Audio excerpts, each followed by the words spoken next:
Estamos nós aqui mais uma vez em porções do Evangelho. Você sabe o significado, como podemos entender o que está descrito em Apocalipse 28, no versículo 8?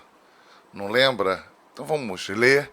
E eu quero que você pense. Você sabe o significado, você sabe explicar o que está descrito ali em Apocalipse 21, 8?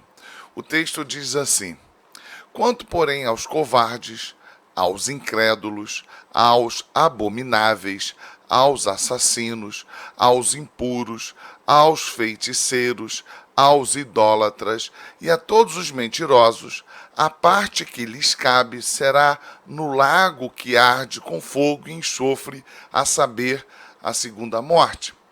Talvez você pense, eu sei, claro que eu sei. O que está descrito aqui é: todas as pessoas que fazem isso, por fazerem isso, elas serão condenadas ao inferno, viverão eternamente longe de Deus.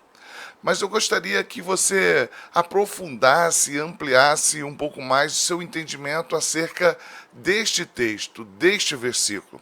E a primeira coisa que eu quero te dizer é que o texto não está nos informando que estas pessoas, ou os que praticam isto, serão condenados ao inferno por causa disso. Não, não é isso que o texto quer nos dizer. Com relação a toda a informação que a Bíblia nos repassa, toda aquela informação que advém da Bíblia acerca da nossa própria salvação em Cristo Jesus. E se você pensa, viu, ali, olha, quem age dessa forma não será salvo.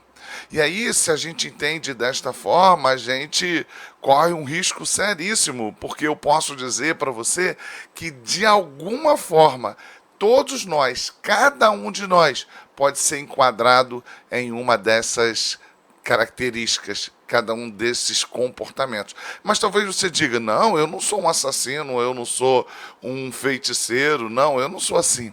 Vamos ler novamente o texto. O texto diz assim: aos covardes, aos incrédulos, aos abomináveis, aos assassinos, aos impuros, aos feiticeiros, aos idólatras e a todos os mentirosos. Você não se encaixa em nenhuma dessas características? Quando lemos a respeito do que é assassinato, ou que pode ser entendido como matar o outro, segundo uma perspectiva aprofundada por Jesus no Sermão do Monte, será que você nunca matou ninguém? Será que você não mentiu? Será que você não mente? Será que você, em algum momento e proporção, você não é um idólatra? Mesmo sendo salvo em Cristo Jesus, você não continua adorando, levantando para si ídolos? Será que não? Claro que sim. Claro que você mente, claro que você usa de disfarçatez, claro que em alguma proporção você é um idólatra ou impuro. Claro que sim. Então, a gente começa a tornar mais complexo o entendimento desse texto. O texto não quer dizer que as pessoas serão condenadas por fazerem isto.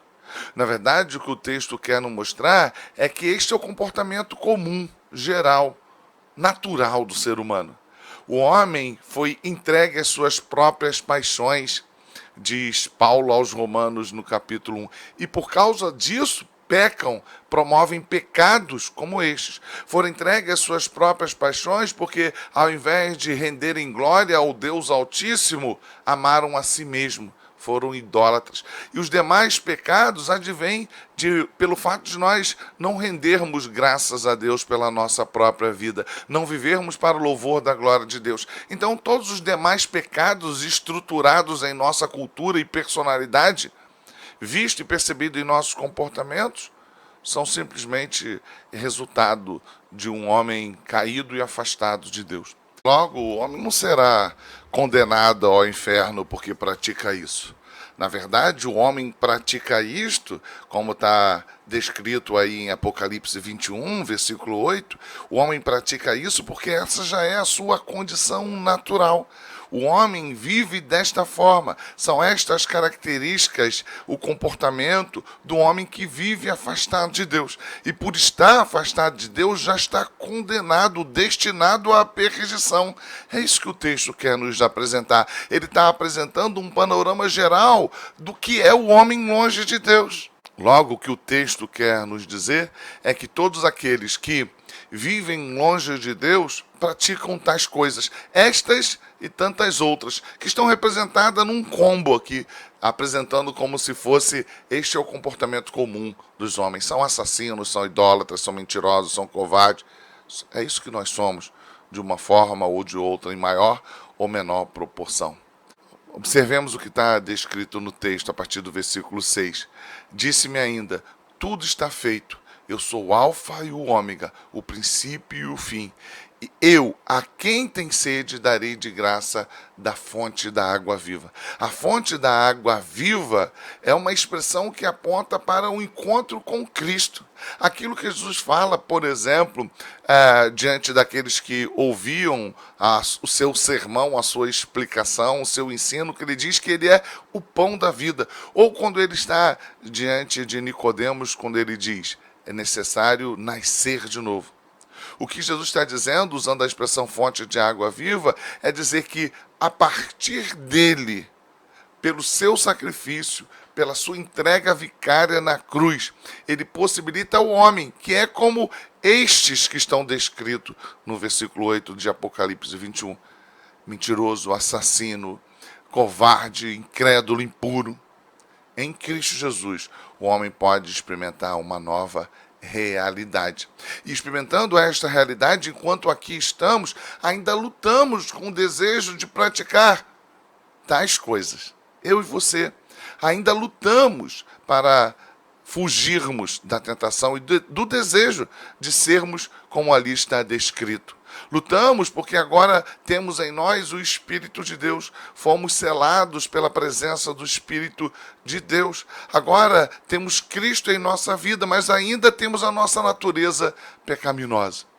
Não é porque fazemos isto ou aquilo que somos salvos, mas pelo sacrifício de Cristo Jesus na cruz do Calvário, que temos garantida a nossa salvação e o nome retirado dos condenados ao inferno e incluídos no livro da vida.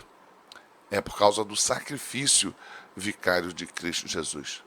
São todos os que estão longe de Deus, que não tiveram encontro salvífico com Cristo, não experimentaram desta fonte de água viva, ele que é o alfa e o ômega, o princípio e o fim, o pão da vida. Aqueles que não nasceram de novo, estes serão condenados ao inferno. E quem são estes? Não sabemos, sabemos como eles se comportam. Então, cabe a nós que vivemos esta nova realidade, pela graça, pela misericórdia, proclamarmos esta boa nova. Proclamarmos às pessoas que ainda não tiveram encontro com Cristo, para que elas saiam desta condição natural. Elas seguem, como diz o texto de Efésios 2, o curso natural de suas vidas, sendo como incrédulos, covardes, abomináveis, assassinos, impuros, feiticeiros, idólatras, mentirosos, condenados ao inferno, onde nós também um dia estivemos e fomos retirados do império das trevas. Logo, meu irmão, minha irmã, o versículo 8 de Apocalipse 21 não aponta para uma condição daqueles que vão para o inferno porque praticam tais coisas, mas o entendimento que praticam tais coisas porque já estão condenados ao inferno, ou seja, já estão mortos, estão longe e afastados de Deus. E somente Cristo é a ponte que pode religar estas pessoas ao Pai, reconciliando e promovendo a paz. Espero que desta forma você tenha entendido o versículo 8 de Apocalipse 21. Entenda que se fosse exclusivamente pelos seus méritos, de alguma forma você também estaria entre estes, e estaria sendo então condenado ao inferno. Mas não, fomos salvos e remidos pelo sangue do Cordeiro de Deus, que nos purificou de todos os pecados que cometemos antes, e todos os pecados que cometemos agora, e que ainda iremos cometer. Não é pelos nossos méritos, mas pelos méritos de Cristo Jesus, que nos salvou no madeiro.